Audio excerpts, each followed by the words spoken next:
Hello guys, welcome back to my YouTube channel Virtuoso Academy. जैसे कि हम आपका केमिस्ट्री का फर्स्ट चैप्टर पढ़ रहे थे, केमिकल इक्वेशन रिएक्शन। तो उसमें हमारी थ्योरी कंप्लीट हो चुकी थी। अभी हमारा बच गया था क्या, केमिकल इक्वेशंस का बैलेंसिंग, है ना। वो मैंने बोला था आपको कि जब हमारी थ्योरी खत्म हो जाएगी उसके बाद करेंगे हम आराम से। आज हम करेंगे आपका क्या, केमिकल इक्वेशंस को बैलेंस करना। बैलेंस कैसे किया जाता है, ठीक है। अब देखो, इसमें अलग अलग मेथड होते हैं। एक तो होता है आपका हीट एंड ट्रायल मेथड, एक होता है आपका कोफिशिएंट मेथड, है ना।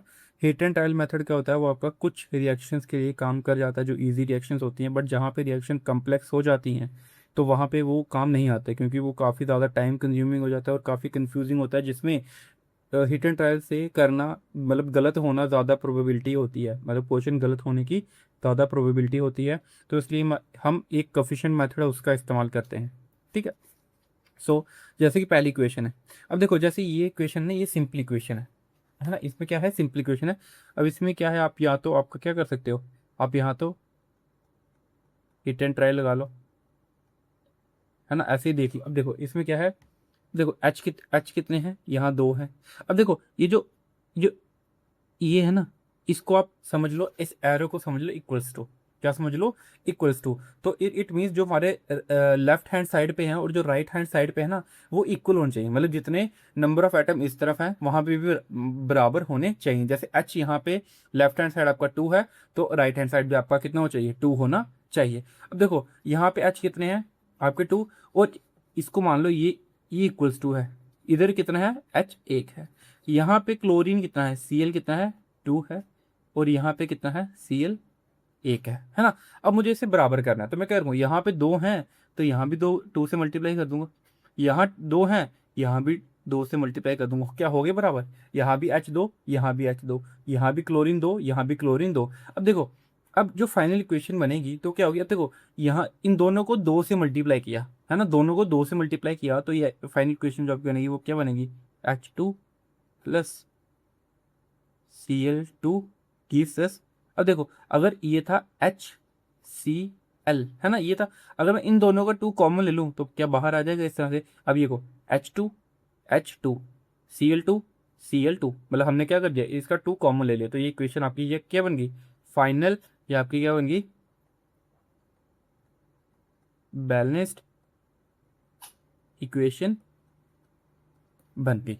ठीक है, क्लियर है। ये एट एंड ट्रायल मेथड था। अब ये जो रिएक्शन थी वो काफी सिंपल थी, तो तभी ये हो गया। ठीक है। अब जैसे हम आगे करते जाएंगे, कुछ कम्प्लेक्स भी आएंगी तो उनको करने में दिक्कत आएगी, तो उसमें हम एक कोफिशिएंट मेथड इस्तेमाल करेंगे। ठीक है, क्लियर है, ये हो गया क्लियर।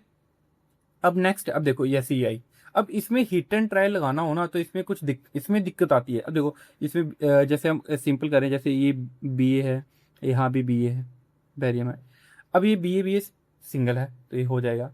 अब देखो, अब यहाँ पे सल्फेट है, ये फोर, ये बाहर थ्री भी लगा हुआ है। अब यहाँ पे ऐसा कुछ है नहीं है, यहाँ पे क्लोरीन दो है, यहाँ पे तीन है। यहाँ पे सल्फेट कितने हैं, चार, और तीन बारह, यहाँ पे चार है। तो ये अब यहाँ पे हिट एंड ट्रायल मेथड लगाने आप जाओगे ना, एक तो टाइम भी लगेगा बहुत ज़्यादा, और क्या पता आपको जो आपका क्वेश्चन है वो गलत हो जाए। मतलब मोस्ट प्रोबेबली वो गलत हो सकता है। अगर किसी का हिट एंड ट्रायल बहुत अच्छा है तो वो ठीक भी हो सकता है, बट मोस्ट प्रोबेबली गलत हो सकता है। अब मेरा तो फर्ज बनता है कि मैं आपको दोनों मेथड सिखाऊं, है ना, कोफिशिएंट मेथड भी सिखाऊं। इसमें आपने करना क्या है, कोफिशिएंट मेथड ने, कोफिशिएंट मेथड में, इसको मैं इरेज कर लेता हूँ पहले। ठीक है, ये हो गया। अब देखना आपने क्या करना है, जितनी भी इक्वेशंस हैं, रिएक्टेंट प्रोडक्ट्स जितने भी बन रहे हैं, अब उनके सामने एक एक कोफिशिएंट लगा दो। जैसे मैं इसके सामने लगा दूं, मैं इसके सामने लगता हूँ ए, यहाँ पे बी, यहाँ पे सी, यहाँ पे डी। ठीक है। अब देखना, अब हमने क्या करना है। अब देखो, जो आपके जो रिएक्टेंट्स हैं उतने ही प्रोडक्ट हैं, मतलब जो एलिमेंट रिएक्ट हुए हैं, जो सब्सटेंस रिएक्ट हुए हैं वही प्रोडक्ट में है ना। ना ज्यादा है ना कम है, बराबर है ना। तो इट मीन्स अगर हम एक साइड वाले काउंट करेंगे, एक साइड से काउंट करना शुरू करेंगे। अब देखना, जैसे ये सल्फेट है ना, सल्फेट का क्या होता है, ये चार और तीन, फोर इंटू, ये थ्री इंटू में है, मल्टीप्लाई होता है ये। तो सल्फेट कितने हैं, एस भी कितना है आपका, एस एस कितना है, तीन। ऑक्सीजन कितना है, चार तीन बारह। ठीक है, ये क्लियर हुआ। इसको ध्यान रखना, ये क्योंकि ये कंफ्यूज करता है बच्चों को कि ये इसको थ्री को हम किससे मल्टीप्लाई करें, क्या करें।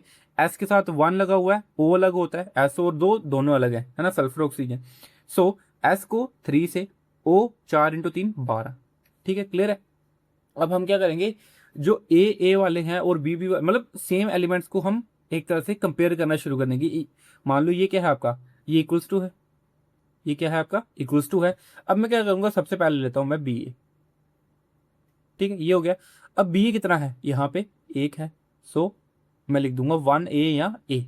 अब ये इक्वल्स टू है, इसको थोड़ा सा आप, ये इक्वल्स टू है, ठीक है। अब देखो यहाँ पे बी कितना है, यहाँ पे भी वेरियम कितना है, बी ए एक ही है, और किसका लगा हुआ सी के साथ, तो ए इक्वल्स टू सी। क्लियर है इतना। अब उसका क्लोरीन, क्लोरीन कितने हैं, दो, बट किसके साथ है, अब ये सी एल, क्लोरीन कितने हैं, दो, ए के साथ, सो ट्वाइस ए।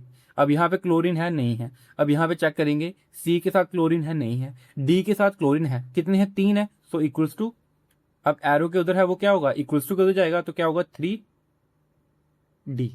ठीक है क्लियर। अब बचा एल्यूमिनियम एल, कितना है, दो, यहाँ पे ये वाले दोनों हो गए, अब यहाँ पे चल पड़े, एल कितने हैं, दो, तो 2B किसके बराबर है, एल्यूमिनियम यहाँ नहीं है, यहाँ है, तो एल्यूमिनियम एक है, सो 2B इक्वल्स टू डी। ये हो गया। अब एस कितना है, एस कितना है, 1 1 × 3 3, 3B क्लियर है, 3B। अब यहाँ पे एस कितना है, एक ही है, और किसके आता है, सी, तो ये आ गया सी। क्लियर है। फिर बचा ऑक्सीजन, ऑक्सीजन कितना है, 4, और बाहर 3 भी है, तो 4 × 3 12, 12B इक्वल्स टू, किस, ऑक्सीजन कितने हैं यहाँ पे, 4, किसके साथ है, सी के साथ, 4C। ये क्लियर हुआ। अब देखो, देखो इस चीज को अच्छे से कर लेना, क्योंकि अगर ये समझ आ गई तो हो जाएगा, अगर नहीं आई तो फिर ये आपको डाउट ही रह जाएगा। ठीक है, हमें क्या करना है, हमने क्या करना है, जितने भी रिएक्टेंट या प्रोडक्ट रिएक्ट हुए उनके साथ हमने सबके साथ एक एक कफिशिएंट लगा दिया। क्या किया, सबके साथ एक एक कफिशिएंट लगा दिया। अब जितने भी एलिमेंट थे उनको लेफ्ट हैंड साइड और राइट हैंड साइड हमने कंपेयर करना स्टार्ट कर दिया। ठीक है, अब जब हमने उसको कंपेयर किया तो हमें क्या मिला, बेरियम यहाँ पे बी ए के साथ लगो, यहाँ पे नहीं है, बी के साथ नहीं है, सी के साथ चेक किया, सी के साथ है, हाँ है, तो बी ए इक्वल्स टू 1 है, तो 1C के बराबर। अब यहाँ पे बी ए नहीं है, फिर इसी तरह से हमने सबकी इक्वेशन बना ली, सबकी इक्वेशन बना ली। अब देखो आपको ना क्या होगा कि मैक्सिमम इक्वेशन में, मतलब हर जगह में, हर इक्वेशन में, मैक्सिमम इक्वेशन में आपको इस तरह से, जैसे ए इक्वल्स टू सी दिया हुआ ना, ए इक्वल्स टू सी, इस तरह से आपको एक इक्वेशन देखने को मिलेगी ही मिलेगी, है ना। रेयर चांस होगा जब आपको ऐसी नहीं मिलेगी, जहाँ पे आपको हर को सॉल्व, मतलब हर इक्वेशन को सॉल्व करना पड़ेगा, फिर आपको उनकी वैल्यूज, एक वैल्यू दूसरे में लेट करके आपको किसी एक वैल्यू निकालनी पड़ेगी। जैसे सपोज आपकी जो मैथ की इक्वेशंस होती हैं, जैसे एक्स इक्वेशन दी हुई है, X equals to Y something और Y equals to X plus something, तो कुछ केस में क्या होता है, सीधी आपकी एक्स और वाई की वैल्यू निकल जाती है तो आप सॉल्व कर लेते हो। बट कुछ में क्या होता है, एक्स की वैल्यू एक आती है, वाई की वैल्यू कुछ आती है, फिर उन दोनों जो वैल्यूज निकली ना, उनको वैल्यूज आपने देखना पड़ता है कि इस वैल्यू को मैं कहाँ पुट करूँ, मेरे को एक्स या वाई की वैल्यू मिलेगी, है ना। वो भी कुछ केसेस होते हैं, वो भी आपके होंगे इसमें शायद। सो ए इक्वल्स टू सी है, सो मैं लेट कर लेता हूँ, यहाँ पे लेट कर लेता हूँ कि लेट, अब आप ए को करो या सी को, मैं सी को लेट कर लेता हूँ 1 के बराबर, सी 1 के बराबर, सो ए भी कितना हो गया, 1, ए भी कितना हो गया, 1। अब देखो यहाँ पे जब ए 1 हो गया, सो ए 1 हो गया, तो ये 1 × 2 2 हो जाएगा इक्वल्स टू 3D। अब 3 मल्टीप्लाई में यहाँ पे आगे क्या हो जाएगा, डिवाइड में, ये बेसिक मैथ है। अब ये मैथ मेरे को मत बोलना कि सिखाओ ये नहीं हो रहा, क्योंकि मैंने देखा काफ़ी बच्चों को ये नहीं पता चलता, इक्वल्स टू किधर मल्टीप्लाई में है तो यहाँ डिवाइड में होगा, डिवाइड है तो मल्टीप्लाई होगा, तो ये चीज़ खुद ध्यान रखना, मल्टीप्लाई है तो इक्वल्स टू किधर आके वो डिवाइड में हो जाता है। हाँ, अब हमें मिल गई डी की वैल्यू, क्या मिल गई, डी की वैल्यू। अब देखो जब डी की वैल्यू मिल गई तो यहाँ से twice B equals to, D की वैल्यू क्या है, 2/3, सो बी कितना आ जाएगा, 2/3 इंटू ये बी यहाँ की क्या बन जाएगा, डिवाइड में 2 से 2 गया, सो बी इक्वल्स टू 1/3, 1/3। बी की वैल्यू मिल गई, सो वन, बी की वैल्यू क्या है, बी की वैल्यू क्या है, 1/3 इक्वल्स टू सी, 3 से 3 गया तो सी की वैल्यू क्या आई, 1। देख लो जो मैंने लेट की थी सी की वैल्यू वही आ गई, तो इट मीन्स हमारी इक्वेशन ठीक चल रही है। अब हमें किस किस की वैल्यू मिल गई है, ए की मिल गई है, बी की मिल गई, सी की मिल गई, डी। अब ये फोर्थ सॉल्व करने की जरूरत ही नहीं है, क्योंकि हमें तीनों, अगर हम ये भी नहीं करते तो हो जाता, क्योंकि मैंने ध्यान नहीं दिया था ना, हमें तीनों की वैल्यू मिल चुकी है। अब हमें क्या करना है, बस वैल्यू पुट करनी है, क्या करना है, वैल्यू पुट करनी है। तो अभी वैल्यू, अब ठीक है यहाँ पे पुट करता हूँ,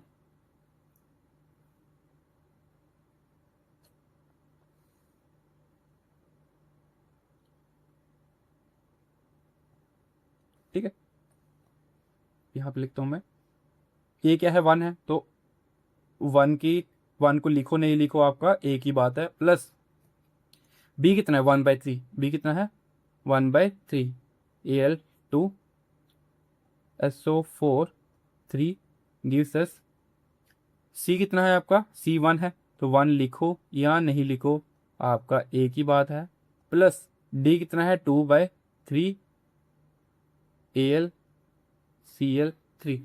अब देखना, अब आप ये आ गया आपकी फ्रैक्शन में आ गई है ना, 1/3 2/3 आ गया। जब भी आपका इस तरह से फ्रैक्शन में आ जाए, जब भी आपका इस तरह से फ्रैक्शन में आ जाए, तो एक सेकेंड देखना, जब भी आपका इस तरह से फ्रैक्शन में आ जाए तो हम क्या करते हैं, जो आपका डिनोमिनेटर होता है ना, उससे मतलब हम क्या करते हैं, पूरी इक्वेशन को एक ऐसे नंबर से मल्टीप्लाई कर देते हैं जो उस नंबर को काट दे। अब यहाँ पे 3 है दोनों जगह, तो हम क्या करेंगे, पूरी इक्वेशन को 3 से मल्टीप्लाई कर देंगे। क्या करेंगे,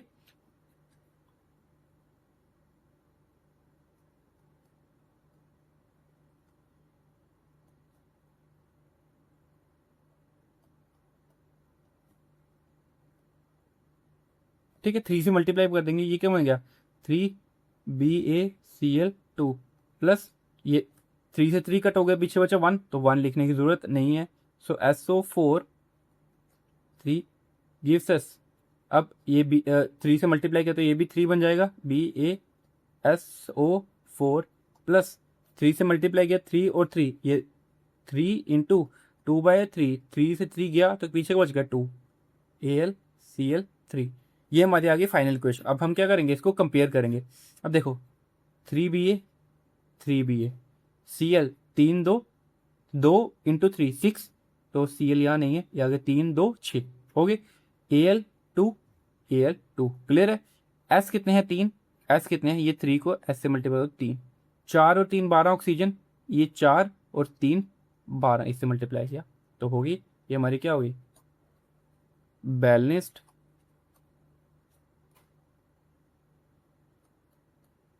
इक्वेशन हो गई। क्लियर है। देखो अब इसको ना, इसको अच्छे से प्रैक्टिस करना, हमें क्या करना है, हमने कोएफिशिएंट लगाए, हमने उनको कंपेयर किया, तो जो हमें वैल्यूज मिली ABCD की, हमने उनको पुट कर दिया। अब कोई 2 वैल्यूज हमारी ऐसी थी जो क्या थी, फ्रैक्शन में थी, क्या थी, फ्रैक्शन में थी, तो जो डिनोमिनेटर था हमने एक ऐसा नंबर लिया जो डिनोमिनेटर को पूरी तरह कट कर दे। अब दोनों 3 थे तो हमने पूरी इक्वेशन को 3 से मल्टीप्लाई कर दिया, और 3 और 3 हमारा कट गया, तो पीछे जो हमें इक्वेशन मिली ये मिली। जब हमने इसको कंपेयर किया तो हमारे जो एलिमेंट से वो बराबर आ चुके हैं। ठीक है, क्लियर है, ये होगी। देखो ये आप ये देखना इसमें, अब ये आप खुद ट्राई करना, ये होमवर्क है, ये आप खुद ट्राई करना इसको, और कमेंट में आंसर देना इसका। ठीक है, खुद कंपेयर करोगे। देखो अब इसको सॉल्व करोगे, जैसे इसको इसी के साथ ऐसे लगा देना, ये आपका ए बन जाएगा, यहाँ आपका बी, यहाँ सी, और यहाँ आपका डी। क्लियर है यहाँ पे, तो फिर बस इनको आप कंपेयर करोगे, Na को Na के साथ, H2 को, ये H यहाँ भी। अब ठीक है, इसका ना मैं करवा देता हूँ एक बार, ये ना इसमें थोड़ा सा आपको, क्योंकि H और H 2 में है तो ये आपसे होगा नहीं। अब देखो हमने कोफिशिएंट लिख लिए, अब हम क्या करेंगे, पहले किसको कंपेयर करेंगे, Na, फिर H और फिर O, 3 ही है, 3 ही है, यही है। अब देखो Na ए के साथ लगा हुआ एक ही है, एक ही है, ठीक है, एक ही है, तो एक ही लिखेंगे, सिंपल है, 1A लिखो या ए लिखो, एक ही बात है। अब देखो यहाँ पे Na कितना है, एक है, क्या लगा हुआ सी के साथ, और Na है नहीं, तो यहाँ पे भी क्या आ जाएगा सी, क्या आ जाएगा सी। अब H देखो, बी के साथ भी कितना है 2, तो हम क्या कर देंगे उसका भी 2B। क्लियर है। अब देखो H यहाँ भी है, H यहाँ भी है। अब देखो ये इक्वल्स टू का साइन है ना, जो आपका ये जो एरो है ये क्या है आपका, इक्वल्स टू का साइन है, और ये प्लस है, ये प्लस ही रहेगा, चाहे आपका रिएक्टेंट वाली साइड हो चाहे प्रोडक्ट वाली साइड हो, ये प्लस है तो आपका प्लस ही रहेगा। सो ये क्या बन गया आपका H, यहाँ पे एक H है तो C, एक H है तो प्लस C, और यहाँ पे 2 H है तो +2D, +2D। ठीक है, ये क्या बन गया आपका +2D। ठीक है, क्लियर है। अब O कितना है, इधर नहीं है, B के साथ है, कोएफिशिएंट B के साथ है, तो कितने हैं, एक ही है, तो B इक्वल्स टू O यहाँ पे है तो B इक्वल्स टू C। ठीक है, अब वही आप यहाँ पे लट कर लो, C equals to 1, so A कितना आ गया 1। अब C 1 है तो B भी कितना आएगा, B भी कितना आएगा आपका 1 ही आएगा। अब देखो, अब b कितना है 1, तो 1 इंटू 2, 2 इक्वल्स टू सी 1 था तो ये 1 आएगा, प्लस 2d, 2d। अभी यहाँ पे प्लस है, यहाँ की क्या हो जाएगा, -2 -1 इक्वल्स टू 2d, तो 1/2d। क्लियर है। अब यहाँ पे भी क्या आ गई, फ्रैक्शन में आ गई, तो पहले हम वैल्यू पुट कर लेते हैं। a1 है तो Na, प्लस b कितना है आपका, b भी 1 है तो H2O, गिव्स अस c कितना है 1 है सो NaOH, d कितना है आपका 1/2, 1/2 H2। अब फिर 2 आ गया, तो अब हम एक ऐसा नंबर लेंगे जो इस 2 को क्या कर दे, खत्म कर दे। तो 2 को कौन खत्म करेगा, 2 ही करेगा। तो हम क्या करेंगे, इसका 2 से मल्टीप्लाई कर देंगे। क्या करेंगे, multiply by 2, multiply by 2, so twice Na plus 2 H2O gives us twice NaOH। अब ये 2O 2 कट गया तो पीछे क्या बचा है, H2। क्या बचा, H2। अब कंपेयर कर लो, 2Na 4, 2 और 2 4, O कितने हैं 2, 1 इंटू 2 2, ये हो गया आपकी बैलेंस्ड इक्वेशन। क्लियर है। बस ये इतना सिंपल है। बस आपको कोफिशिएंट लिखने हैं, उनको कंपेयर करना है और ये हो जाए। अब ये सिंपल है, ये आप होमवर्क करोगे खुद। ठीक है, ये आप होमवर्क करोगे, ये भी आप होमवर्क करोगे। ठीक है, चाहे वीडियो पॉज करके करना, जैसे भी करना। अब ये मैं करवा दूंगा। ठीक है, अब इसमें देखो, इसमें भी फिर से हम क्या करेंगे, वही coefficient A B C D। अब ज़्यादा है तो हम ई लगा लेंगे, है ना। ऐसे ही ABCDE हम करके लेट कर लेंगे। अब देखो, अब वही हम क्या करेंगे, देखेंगे कितने एलिमेंट है, Na है, C है, O है, H है और Cl है, यही एलिमेंट है।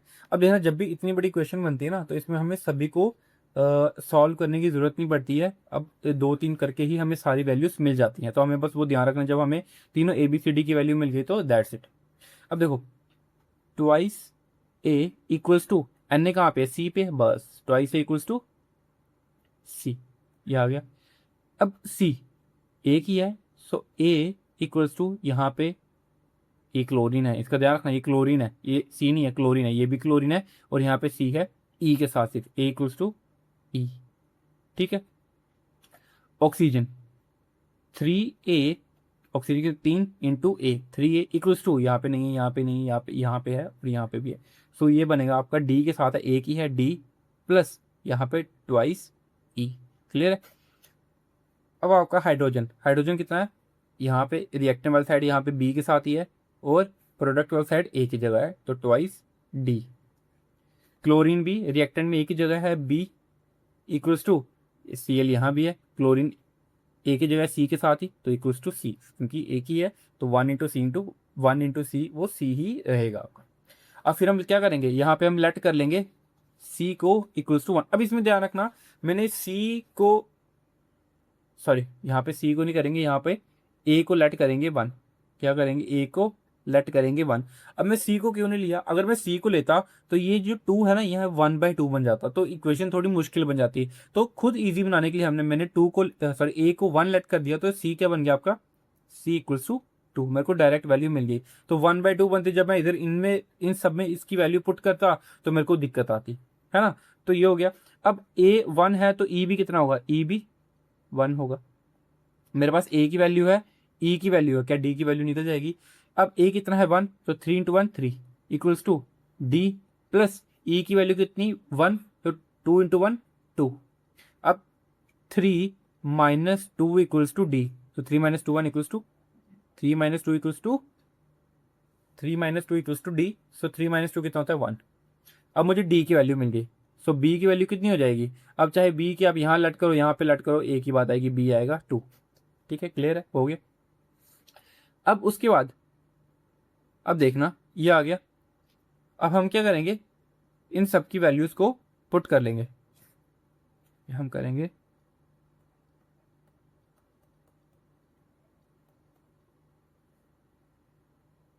ठीक है।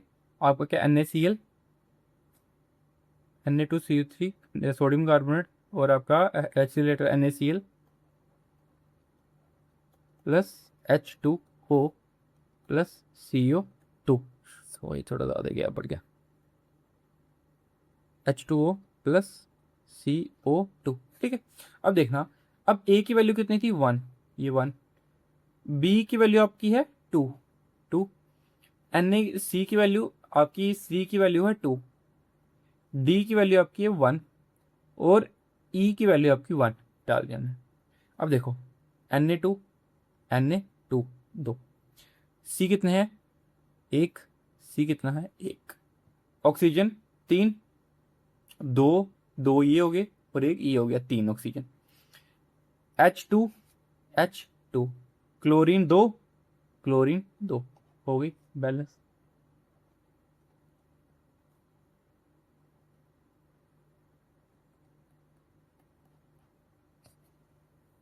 क्लियर है। अब ये आपके लिए होमवर्क, जो इजी इजी है थोड़ी वो आप होमवर्क करोगे। ठीक है। अब ये मुश्किल वाली भी आपके लिए होमवर्क।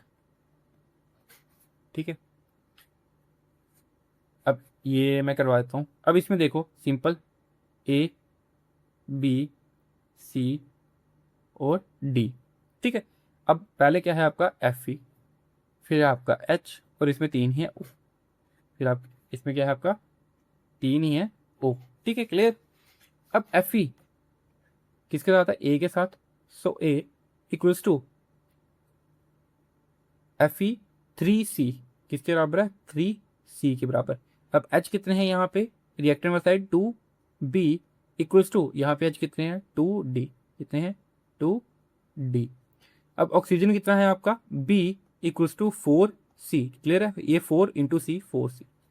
अब मैं यहाँ पे इसमें ध्यान रखना, हम क्या लेट करेंगे C को 1, क्यों, क्योंकि अगर मैं A को 1 करूंगा तो ये 1/3 बन जाएगा। क्या होगी मेरी रिएक्शन, मतलब मेरी इक्वेशन जो है वो फिर फ्रैक्शन में बनेंगी, जो आगे मुझे दिक्कत करेंगी। तो मैं ऐसे इसलिए तो मैं ऐसी वैल्यूज लूंगा जो मेरी इक्वेशन को सिंपल रखी, है ना।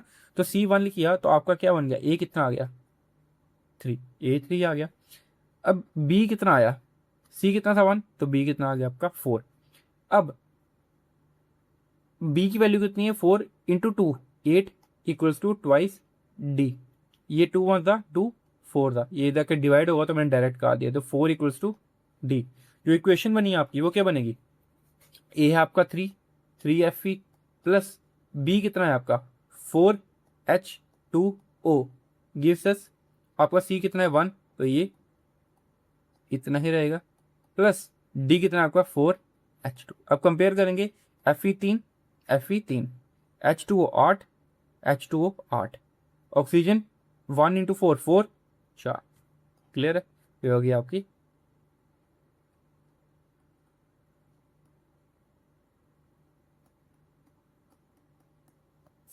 क्लियर है।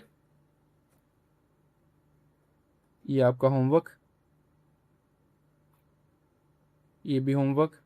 भाई इनकी प्रैक्टिस करना। अब मेरे को तो आती है सॉल्व करना, बट जितनी ज़्यादा आप प्रैक्टिस करोगे उतना ज़्यादा आपके लिए अच्छा होगा। ये सिंपल सिंपल है, ज़्यादा मुश्किल कोई नहीं है। देखो ये बेसिक बेसिक है, बड़ी ज़्यादा नहीं है। ये करा देता हूँ मैं आपको। अब देखो यहाँ पे भी क्या है आपका A B C and D। ठीक है। अब फिर आ गया, हम एक साइड के रिएक्टेंट देखेंगे कि यहाँ पे कितने एलिमेंट है। यहाँ पे क्या है H है, N है, O है, CA है और H है। फिर से O काउंट मत कर देना, हमने O को काउंट ऑलरेडी कर लिया है। ठीक है। अब H को करेंगे तो H यहाँ पे कितना है सिंगल 1A इक्वल्स टू यहाँ पे H कितना है 2, सो 2D। N यहाँ पे कितना है 1 है, सो A इक्वल्स टू यहाँ पे N कितना है, देखो N1 ब्रैकेट के बाद बाहर 2 भी है तो ये मल्टीप्लाई होता है, मैंने बताया आपको। तो 2C, 2C। ऑक्सीजन यहाँ भी है 3A में भी लगा हुआ है और B में भी लगा हुआ है। मैं बोला ये जो एरो है इसको समझ लो इक्वल्स टू, तो इसके लेफ्ट हैंड साइड अगर प्लस में दोनों टर्म्स है तो वो प्लस लगेगा बीच में। ऑक्सीजन यहाँ भी है 3A प्लस है बीच में तो प्लस लगेगा, और यहाँ पे कितना है 2O, एच ओ के साथ कितना 1 इंटू टू, टू और कौन सा कोएफिशिएंट लगा हुआ है बी, 2b किसके बराबर आएगा आपका। ऑक्सीजन कंपेयर कर रहे हैं, देखो यहाँ भी है 3 और 2 6, 6c प्लस यहाँ पे भी है 2d, क्या आ गया आपका डी।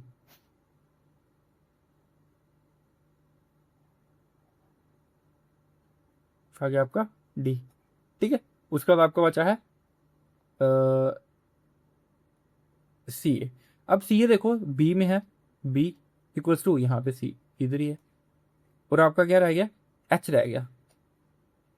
अब एच देखो यहाँ यहाँ भी है, यहाँ भी है ना, A plus twice B, H क्या है into two B equals to H यहाँ पे क्या है इफ टू डी के साथ है, ठीक है, और सी के सी के ऑप्शन के साथ डी नहीं है।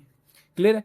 अब यहाँ पे हम क्या करेंगे, सबसे पहले लेट कर लेंगे डी को 1, सो ए कितना आ गया आपका 2, ए कितना आ गया आपका 2। अब जब ए 2 है तो 2 इक्वल्स टू 2c, 2 से 2 गया तो c की वैल्यू कितनी आ गई 1। क्लियर है।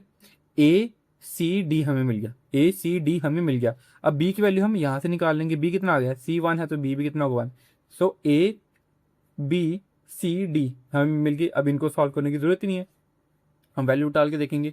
ए कितना है 2 H N O 3 plus B कितना है आपका 1, तो सी ए ओ एच 2 गिव्स अस, सी कितना था आपका 1 ही था, तो C A N O 3 2 plus आपका डी कितना है, डी भी 1 है तो एच 2 ओ। अब देखो एच 2 और 2 4,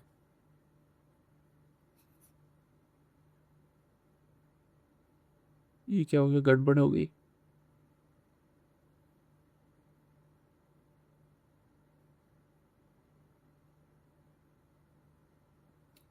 डी ये एच 2 और 2 4, कहाँ गड़बड़ कर दी हमने, ए एच, ओहो ये हमने यहाँ क्वेश्चन लिखने में ही गड़बड़ कर दी है, शिट सॉरी, ये स्टार्टिंग मैंने लिखने में गड़बड़ कर दी थोड़ी।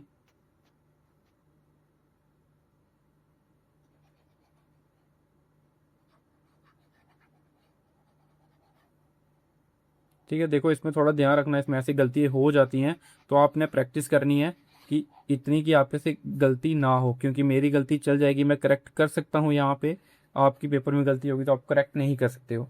ठीक है, अब देखो एच की है तो एच यहाँ पे भी है ए प्लस आपका यहाँ भी है 2b, A plus 2b equals to किसके बराबर है यहाँ पे 2d के बराबर, किसके बराबर है 2d के बराबर। अब हम करेंगे n को, n को तो n का आप कितना है a, b के साथ नहीं है इक्वल्स टू यहाँ पे 2na twice c, twice c। अब उसके बाद हम करेंगे ऑक्सीजन को कंपेयर कर लेते हैं, ऑक्सीजन क्या है 3a plus 2b equals to oxygen 3 to the 6c, 6c plus आपका d, प्लस डी। अब इसको पहले कर लेते हैं सॉल्व। अब देखो ये अब यहाँ पे हम नहीं कर सकते क्योंकि लेट करेंगे इक्वेशन नहीं सॉल्व होगी, तो यहाँ पे जो सिंपल इक्वेशन बनी अब इस बार यहाँ पे लेट करेंगे, तो लेट सी इक्वल्स टू 1, तो ए कितना आ गया आपका 2, ए कितना आ गया आपका 2। अब देखो यहाँ पे और इक्वेशन नहीं बन रही है तो हम क्या करेंगे, बाकी इक्वेशन बना के देखते हैं, आपका सी ए बना के देखते हैं। सी ए बन रहा है आपका B equals to C, B equals to C, तो बी भी कितना आ गया 1, हमें ए बी सी मिल गया। अब हमें क्या चाहिए डी, क्या हमें क्या चाहिए डी। अब डी हम यहाँ से सॉल्व कर लेंगे इस इक्वेशन से, ए कितना है 2, बी कितना है 1, तो 2 इक्वल्स टू 2d। अब देखो ये 2 और 2 4 इक्वल्स टू 2d, ये 2 और ये इसको काटेगा तो 2 बन जाएगा, तो d की वैल्यू कितनी आ गई 2। अब इक्वेशन में डाल के देखते हैं, अब हमने कोई गलती तो नहीं की है। अब देखो a कितना था आपका 2, so twice H N O 3 plus b कितना है आपका 1, b कितना निकला था आपका ये b, ये b कितना निकला आपका 1, सी ए ओ एच 2 गिव्स अस, आपका c कितना निकला था 1, तो C A N O 3 twice plus D आपका कितना निकला 2, तो 2H2O। अब देखो H 2 और 2 4 और ये 2 और 2 4, N कितने 2, N 2, ठीक है, O 3 2 6, 6 2 8, 3 2 6, 6 2 8। क्लियर है। CA1 हाइड्रोजन हमने कर लिया कंपेयर, तो ये आपकी बन गई बैलेंस इक्वेशन। स्टार्टिंग में हमने हमारा ये इसमें गड़बड़ हो गई थी, हमने ये नहीं लिया था, तो इसकी वजह से हमारा गलत आया था। ठीक है, क्लियर है। अब नेक्स्ट क्या है आपका, अब देखो, अब नेक्स्ट मैंने आपको आपको अगर याद हो, आपने जो वीडियो देखी थी, मैंने आपको लास्ट में बोला था कि मेरे को क्रोजन ऑफ कॉपर और क्रोजन ऑफ सिल्वर बताना कि वो क्या होता है, किसके साथ रिएक्ट करते हैं, तो वो बताना। अब देखो, जो क्रोजन ऑफ कॉपर है, जो क्रोजन ऑफ कॉपर है, इसको हम क्या बोलते हैं, इस पे जब क्रोजन कॉपर करोड होता है, आपने देखा उसके बाहर ना एक ग्रीन कलर की कोटिंग आ जाती है ना, ग्रीन ग्रीन कलर की कोटिंग आ जाती है। अब वो किस वजह से आती है कि जब जब जो हमारा कॉपर है, हमारा जो कॉपर है, वाटर, कार्बन डाइऑक्साइड और ऑक्सीजन के साथ रिएक्ट करता है, जो हमारी हवा में प्रेजेंट है। जब हमारा कॉपर, ध्यान रखना, पानी, ऑक्सीजन और कार्बन डाइऑक्साइड जो हमारी हवा में प्रेजेंट है, वो उनके साथ रिएक्ट करके बनाते हैं कॉपर हाइड्रोक्साइड और कॉपर कार्बोनेट, कॉपर हाइड्रोक्साइड और कॉपर कार्बोनेट। ठीक है। और यही जो लेयर, यही जो आपके प्रोडक्ट्स बने, यही क्या करते हैं, एक ग्रीन लेयर फॉर्म करते हैं उसके सरफेस पे। क्या करते हैं, ग्रीन लेयर फॉर्म करते हैं उसके सरफेस पे। अब देखो, जो कॉपर है वो मॉइस्ट एयर में रिएक्ट करा, मॉइस्ट एयर के साथ रिएक्ट करा, उसमें क्या क्या प्रेजेंट था, ऑक्सीजन, कार्बन डाइऑक्साइड और वाटर। अब जो ग्रीन लेयर थी वो क्या हुई, बेसिक कॉपर कार्बोनेट जो बना, जो basic copper carbonate, sorry, basic copper carbonate बना, उसका नेचर कैसा था, बेसिक था। कैसा था, बेसिक था। ठीक है। अब जो ग्रीन कोटिंग बनी उसको हम क्या बोलते हैं, पैटीना। क्या बोलते हैं, पैटीना। अब ये एक बहुत लंबी प्रोसेस है जो विद टाइम होती है, काफी टाइम लगता है, तो इसलिए जो ग्रीन कोटिंग है ब्रोंज स्टैचूज पे एंड कॉपर वेसल पे, वो इसी वजह से आती है। क्लियर है, क्लियर है इतना। ठीक है। अब नेक्स्ट आपका सिल्वर का भी थोड़ा इंटरेस्टिंग है। अब देखो, सिल्वर का क्या होता है, सिल्वर का जो क्रोजन होती है उसको हम बोलते हैं टार्निशिंग। क्या बोलते हैं, टार्निशिंग। अब जैसे आयरन की होती है उसको हम क्या बोलते हैं, रस्टिंग। क्या बोलते हैं, रस्टिंग। ठीक है। वैसे आपका सिल्वर जो है, सिल्वर जो करोजन है उसको हम क्या बोलते हैं, टार्निशिंग। अब सिल्वर जो है किसके साथ रिएक्ट करता है, हाइड्रोजन सल्फाइड। जो हमारी हवा में हाइड्रोजन सल्फाइड प्रेजेंट होती है, जो हमारी हवा में हाइड्रोजन सल्फाइड प्रेजेंट होती है, उसके साथ रिएक्ट करके क्या बनाता है, सिल्वर सल्फाइड। क्या बनाता है, सिल्वर सल्फाइड। जो सिल्वर है वो रिएक्ट करता है हाइड्रोजन सल्फाइड के साथ, जो हमारी हवा में प्रेजेंट है।